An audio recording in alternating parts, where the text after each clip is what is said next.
오늘은 계시록 6장 일곱 봉인에 담긴 심판입니다.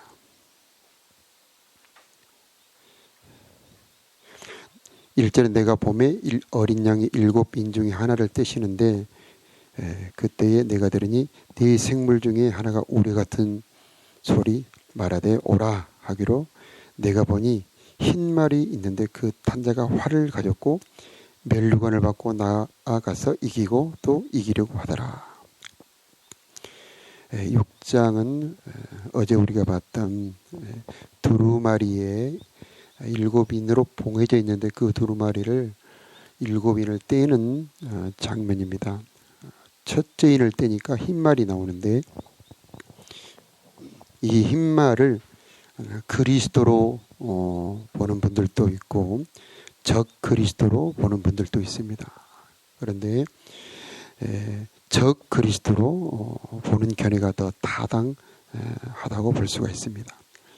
흰말을 가진 자는 활을 가졌고 또 멸류관을 받고 나가서 이기고 또 이기려고 하더라.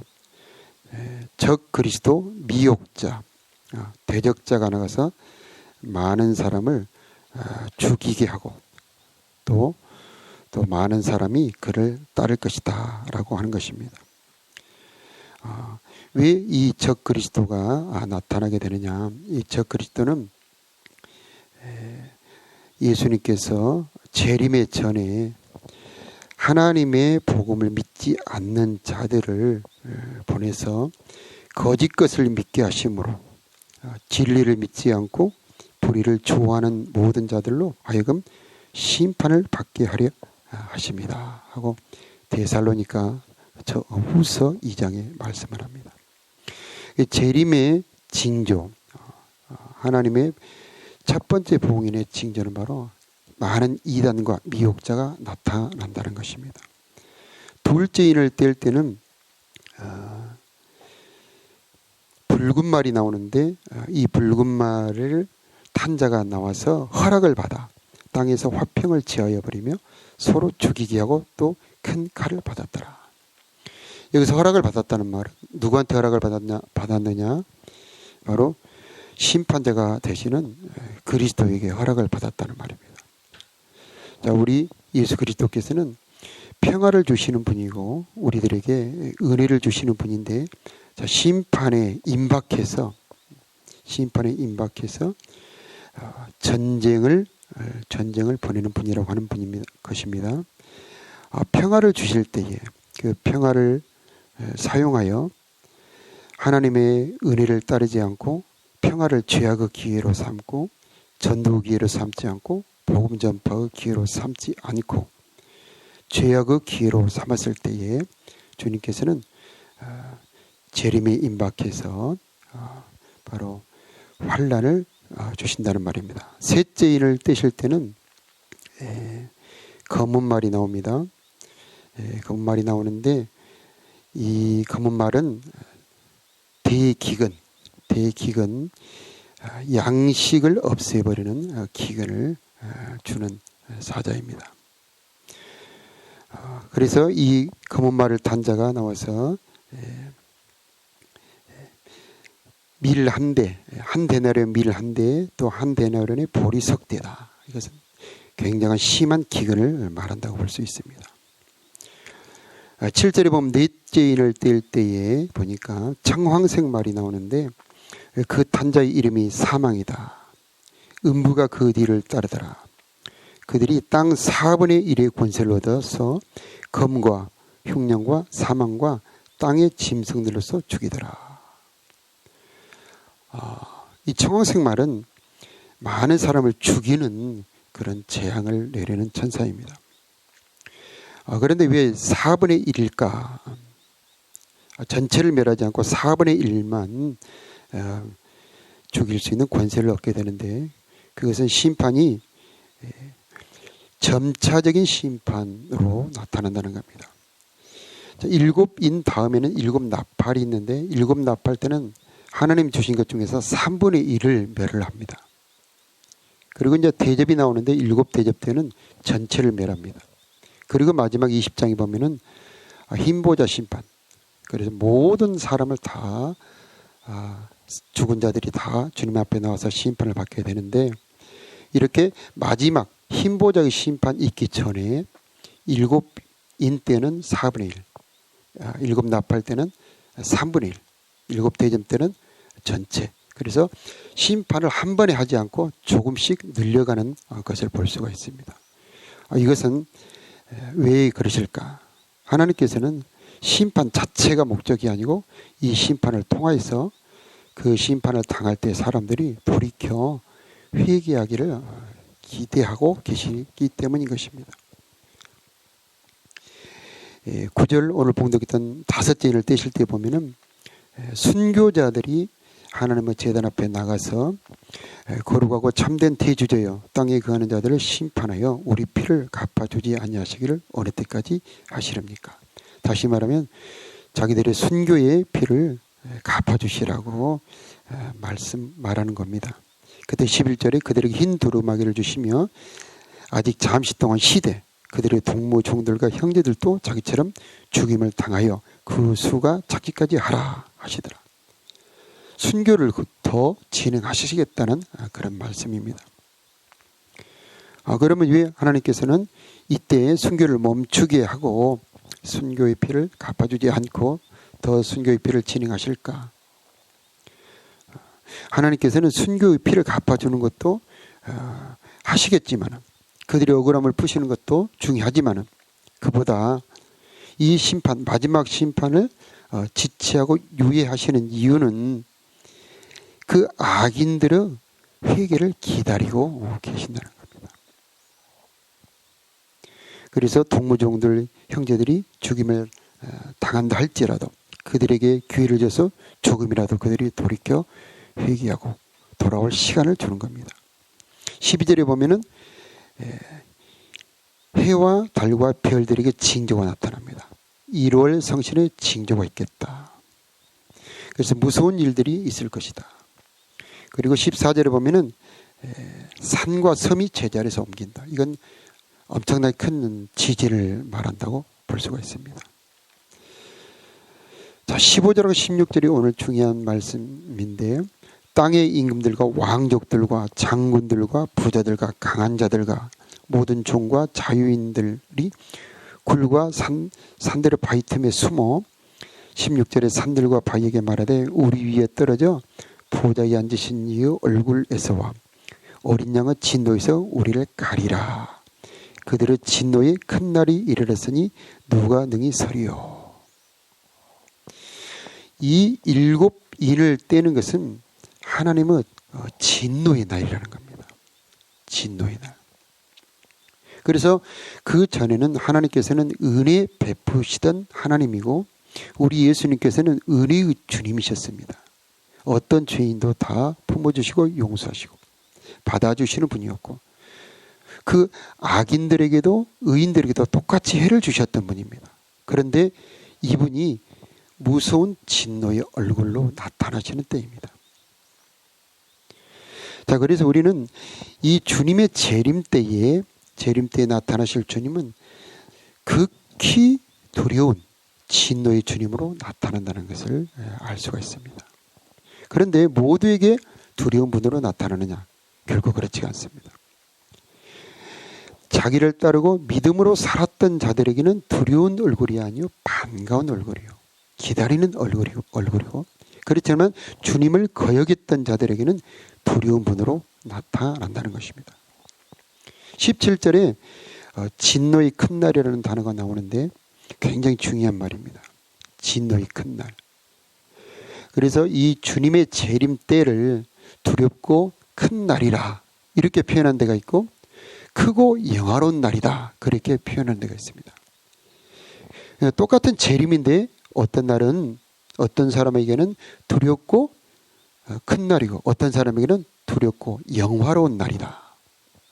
그래서 어떤 사람에게 영화로운 날, 어떤 사람은 두려운 날. 그럼 어떤 사람에게는 두려운 날이고 어떤 사람에게는 영화로운 날이냐. 재림의 준비가 되어 있고 주님 맞을 준비가 되어 있는 사람들에게는 영화로운 날이 되지만 준비가 되어 있지 않고 여전히 죄와 악 가운데 사는 자들에게는 두려운 날이 된다라고 하는 것입니다. 여기서 어린 양은 십자가에 달리신 우리 예수님을 말씀하고 있습니다. 이 예수님께서는 구원자가 되셨는데 이 구원자였던 예수님이 곧 심판자가 되신다는 겁니다.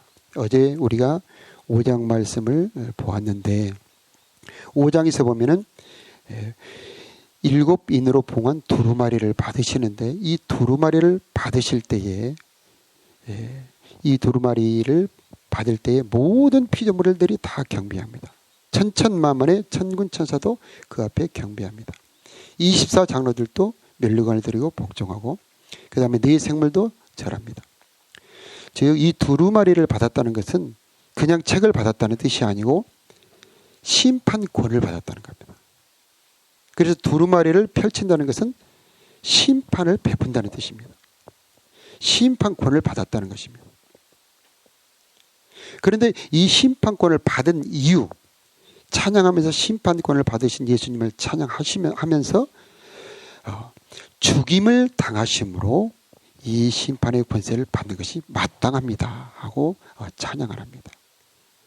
예수님의 십자가는 그래서 많은 사람을 구원할 구원자가 되심과 동시에 또 모든 사람을 심판하는 심판권을 얻는 일이 되는 겁니다. 그래서 예수님께서는 십자가를 지심으로 구원자도 되시고 심판자도 되신다는 겁니다. 그런데 시간 차이가 있습니다. 구원자가 되신 것은 바로 십자가에서 죽으시고 부활하시면서 구원자가 되셨고 심판자가 되시는 것은 바로 재림 때 심판자가 되신다는 겁니다. 그래서 우리 주님께서 십자가를 지시면서 재림할 때의 시간이 우리 모든 인류들에게 우리들에게는 구원의 시간이 되는 겁니다. 자, 그런데 은혜의 때가 지나면 구원받을 때가 다 지나가면 하나님께서 모든 진노를 멈추시고 모든 재앙을 멈추시고 기다리시는 때에는 모든 사람들이 다 구원을 받을 수가 있습니다. 이때는 우리 예수님은 어떤 죄인도 받아주시는 은혜의 모습으로 나타나십니다. 그 피를 가지고 죄를 용서하시고 어떤 사람이라 할지라도 예수를 믿기만 하면 나라와 제사장으로 삼아주시는 은혜의 주님으로 나타나십니다. 자, 그런데 때가 지나고 시간이 지나고 모든 긍휼을 베풀 때가 다 차면 그 은혜의 주님이 변하여 그 은혜의 주님이 곧 심판의 주님이 되신다는 겁니다. 그래서 우리는 때를 놓치면 안 된다. 기회를 놓치면 안 된다. 여기에서 나오는 모든 재앙들은 다 알고 보면 은혜를 베풀었던 것입니다. 그래서 첫째인부터 여섯째인까지의 모든 과정들을 보면 하나님께서 은혜를 베풀었던 것을 일부 유보하는 겁니다. 일부 제한하는 겁니다. 그것이 바로 주님의 심판의 방법입니다.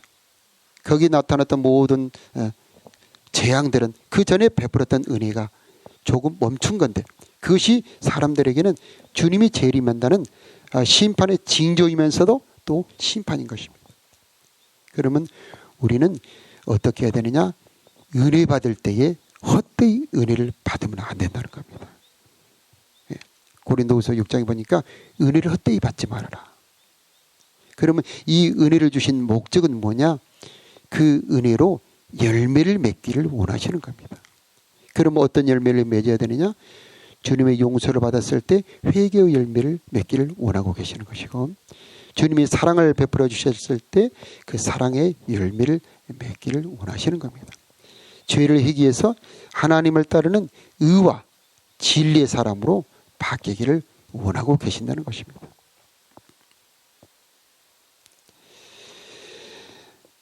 하나님께서는 진노를 오랫동안 참으십니다. 그래서 사람들은 착각합니다. 야, 우리가 악을 이렇게 행해도 괜찮구나. 그러나 결코 그렇지가 않습니다. 우리가 이 계시록과 성경을 통해서 배우는 것은 뭐냐면 반드시 은혜의 때가 지나면 반드시 심판의 때가 있다. 긍휼의 때가 지나면 반드시 그 열매에 대해서 심판하는 진노의 때가 있다라고 하는 겁니다. 진노하시는 이유는 뭐냐면은 하나님이 베풀었던 그 은혜에 대해서 열매를 맺지 못하기 때문입니다. 그래서 우리 인간이 하나님께 받은 큰 은혜 두 가지가 있는데, 첫째는 창조의 은혜고 두 번째로는 구원의 은혜입니다. 4장에는 모든 피조물들이 다 하나님께 경배 찬송하는 이유가 그분이 만물을 지었고 그 만물이 주님의 뜻대로 있었기 때문이다. 이 모든 피조물을 주신 것이 바로 하나님의 첫 번째 은혜고, 두 번째 은혜가 5장 어린 양을 통해서 구원의 은혜를 베풀었던 것. 그것이 바로 큰 은혜 두 가지입니다. 그러면 이 큰 은혜, 창조의 은혜와 구원의 은혜를 주실 때에 목적이 있다는 겁니다. 우리들에게 생명을 주시고 땅과 자연과 이 모든 것을 주셨을 때 거저 주신 것이 아니고, 지혜를 지으라고 주신 것이 아니고, 하나님의 뜻, 공평과 정의와 인애, 사랑을 베풀며 살라고 우리들을 창조하셨고, 또 예수님의 피로 우리를 구원하셨을 때도 거저 구원하신 것이 아니고 구원의 목적, 바로 하나님의 선을 행하게 하시기 위해서 우리를 구원하셨다는 겁니다. 그런데 그 창조와 구원의 은혜를 받고도 그 목적을 성취하지 못했을 때에 하나님은 진노하신다는 겁니다.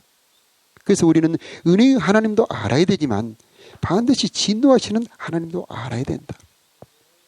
그런데 하나님께서는 사람들이 죄를 범할 때, 그 뜻을 행하지 못할 때에 바로 진노하지 않고 참으신다는 겁니다. 그래서 악인들이 죄를 범할 때 그 진노를 쌓아 놓으신다. 그 쌓인 진노가 마지막 터지는 날, 그날이 바로 재림날이라는 겁니다. 하나님은 기다리신다. 베드로후서 보니까 만물이 그대로 있다, 우리를 비방하는데 그렇지가 않다.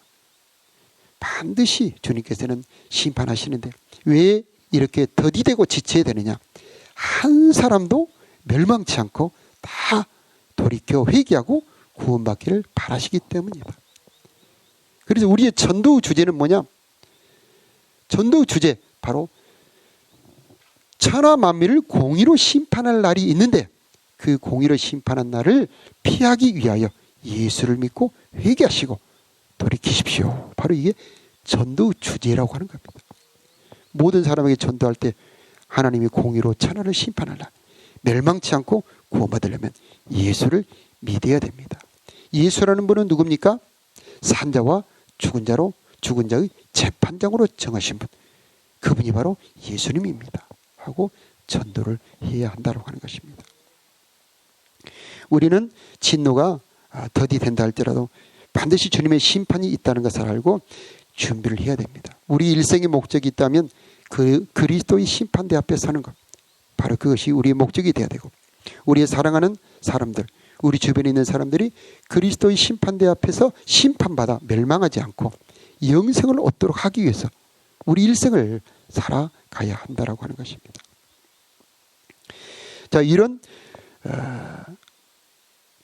일을 뛸 때에 여러 가지 재앙들이 오는데 이것에 대해서 두려워하는 분들도 있습니다. 그러나 우리는 다른 말씀을 볼 때 누가복음이나 마태복음의 말씀을 보면 두려워하지 말라. 심판을 내리는 분이, 이런 재앙을 내리는 분이 바로 우리를 사랑하시는 주님이시라고 하는 겁니다. 그래서 이 재앙을 내릴 때에 반드시 자기를 믿는 성도들을 위하여 피할 길을 준비해 놓으셨다고 하는 겁니다. 누가복음 21장에 보니까 너희 머리털 하나도 상하지 아니하리라 말씀해 주셨습니다. 너희 인내로 너희 영혼을 얻을 것이다. 그 모든 소문으로 인하여 두려워하지 말아라. 우리 주님께서 말씀해 주셨습니다. 그러므로 이런 환난과 어려움이 올 때에 우리 성도가 해야 될 건 뭐냐? 첫째는 기도하는 겁니다. 주님은 시험과 어려움을 줄 때 반드시 피할 길을 준비해 놓으셨다는 것을 기억하고, 기도하는 자는 발견할 수가 있습니다. 사랑하는 자들을 위해서 주님은 다 준비를 해 놓으셨습니다. 이런 일을 통해서 내리는 재앙들의 목적은 뭐냐면 멸망시키는 것이 목적이 아니고 돌이켜 회개시키는 게 목적이고 성도들로 하여금 준비시키는 것이 목적입니다. 그래서 농부가 추수를 할 때에 적당하게 추수를 한다. 그래서 곡식을 깨트리면서 추수하는 농부는 없다는 겁니다. 사랑하는 성도들, 열매 맺는 성도들을 부수기 위해서 재앙을 내리는 것이 아니고 성도들은 더 빨리 여물게 하기 위해서 재앙을 내리시는 것이고 믿지 않는 자들, 악을 행하는 자들은 두려워하며 돌이켜 회개하기 위해서 이런 재앙을 내리신다고 하는 겁니다. 그러면 우리 성도들은 뭘 해야 될 것이냐? 이때에 주님의 재림이 매우 임박했구나 하면서 죄를 버리고 더 성숙한 성도가 되기 위해서 노력을 해야 되는 것이고, 또 이럴 때에 우리는 과감하게 복음을 전파해야 됩니다. 주님의 재림이 가깝습니다. 회개하고 예수를 꼭 믿어야 됩니다 하고 전도를 해야 된다고 하는 겁니다. 지금 이제 코로나19 이런 질병이 전 세계를 휩쓸고 있는데 사람들은 별로 안 믿었습니다. 주님의 재림이 올 때에 재앙이 온다. 이렇게 문명이 발달했는데 무슨 재앙이 오겠느냐. 뒤에 나옵니다마는 사람 3분의 1을 죽이는 전쟁이 일어나게 된다. 어떻게 그럴 수가 있습니까? 아니다. 우리는 사람의 말보다는 하나님을 믿어야 된다고 하는 겁니다. 그럼 이 모든 재앙이 올 때에 우리는 준비를 해야 된다. 이런 모든 재앙이 올 것을 미리 주님께서는 알려주신다. 그래서 요한계시록을 주셨고 또 다른 성경에도 이런 일을 이룰 것이니 너는 미리 대비를 하라고 하는 겁니다. 그럼 우리가 준비해야 될 대비는 무엇이냐? 성경 여러 군데에 나왔습니다마는 첫째는 우리가 깨어 기도해야 된다고 하는 겁니다. 기도하는 자는 환난이 오히려 증거가 되고 환난 때 더 은혜를 받습니다. 두 번째는 주님 만날 준비를 해야 되는데 정결한 흰옷 세마포를 준비해야 되고 우리가 받은 달란트를 주님 앞에 보여드릴 준비를 해야 한다고 하는 것입니다. 그랬을 때 우리는 주님을 기쁘게 만날 수가 있을 것입니다. 바람이 불 때 쭉정이는 날아갑니다. 그러나 알곡은 바람에 날아가지 않는다고 그러죠. 시편 1편에 악인은 그렇지 않으며 바람에 나는 기와 같도다. 그러나 의인들은 요동치 않게 된다.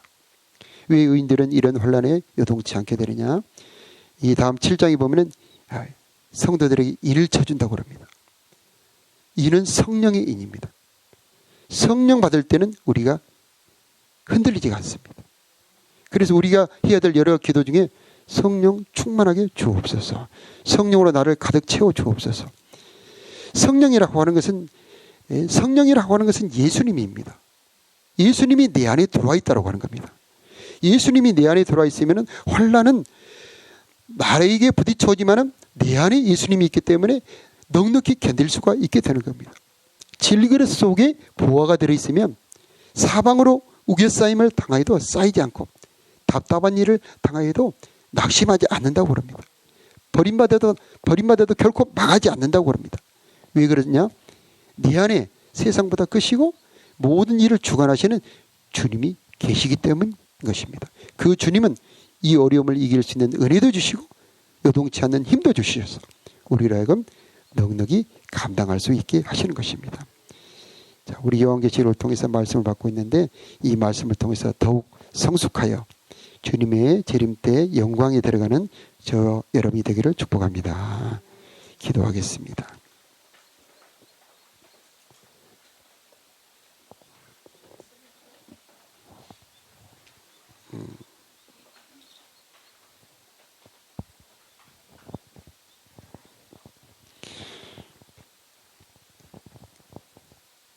하늘과 땅의 모든 권세를 가지신 우리 예수님, 요한계시록을 통해서 7 인을 떼는 말씀을 우리가 들었습니다. 하나님 아버지, 모든 심판을 집행하시는 분이 우리 예수님이라고 말씀을 들었는데 그 예수님 앞에 열매가 되는 우리가 되게 하여 주옵소서. 혼란을 두려워하지 않는 우리가 되게 하여 주옵소서. 혼란을 준비하는 우리가 되게 하여 주옵소서. 예수로 가득 채워 열매가 되는 우리가 되게 하여 주옵소서. 성령의 충만을 받는 우리가 되게 하여 주옵소서. 나 혼자 있지 말고 주님과 함께 있는 우리가 되게 하여 주옵소서. 아버지 하나님, 모든 환난들은 피조물이지만은 전능한 창조자를 모신다면 넉넉히 견딜 수 있을 줄로 믿습니다. 그리스도 안에 있는 하나님의 사랑으로 가득 찬다면 모든 환난을 넉넉히 이긴다고 말씀해 주셨사오니 주여 예수의 사랑 가운데 들어가는 우리가 되게 하여 주옵소서. 주의 날개의 그늘 안에 거하는 우리가 되게 하여 주옵소서. 예복을 준비하며 달란트를 예비하는 우리가 되게 하여 주옵소서. 성령으로 인침받는 우리가 되게 하여 주옵소서. 그리하여서 주님 오실 때에 두려움으로 맞이하지 아니하고 기쁨과 영광으로 맞이하는 우리가 되게 하여 주옵소서. 이 시간 기도할 때에 아버지 하나님 성령의 충만을 허락하여 주옵소서. 주님의 은혜로 가득 채워 주옵소서. 주님의 보호 아래에 들어가기를 원합니다. 지성소 깊은 데로 우리를 인도하여 주옵소서. 성령이 우리를 새롭게 하여서 모든 죄를 버리게 하여 주옵시고 정결한 우리가 될 수 있도록 이 시간도 우리를 단장시켜 주옵소서. 정성을 다하여 예물을 드립니다. 예물을 기뻐 받아 주옵시고 아버지 하나님 기도가 응답되는 은혜로 채워 주옵소서. 하나님 아버지 오늘 하루도 이 지역에 평강이 있기를 원합니다. 질병의 재앙이 우리를 건드리지 못하게 하여 주옵소서. 질병이 우리 자녀들을 건드리지 못하도록 주여 보호하여 주옵소서. 주님의 평강이 우리 마음을 주장하여 주옵소서. 걱정 근심이 떠나가게 하여 주옵소서. 주님의 큰 날개가 우리를 덮어 거친 바람이 우리를 건드리지 못하도록 지켜 보호하여 주옵소서. 우리의 주님이 되어 주시옵시고 우리의 목자가 되어 주옵소서. 아버지 푸른 초장으로 맑은 물가로 우리를 인도하여 주옵소서. 하나님 이 시간 기도할 때에 기도의 충만한 은혜로 채워 주옵시고 마땅히 빌바로 성령의 감동으로 채워 주옵소서. 예수님의 이름으로 기도하옵나이다. 아멘.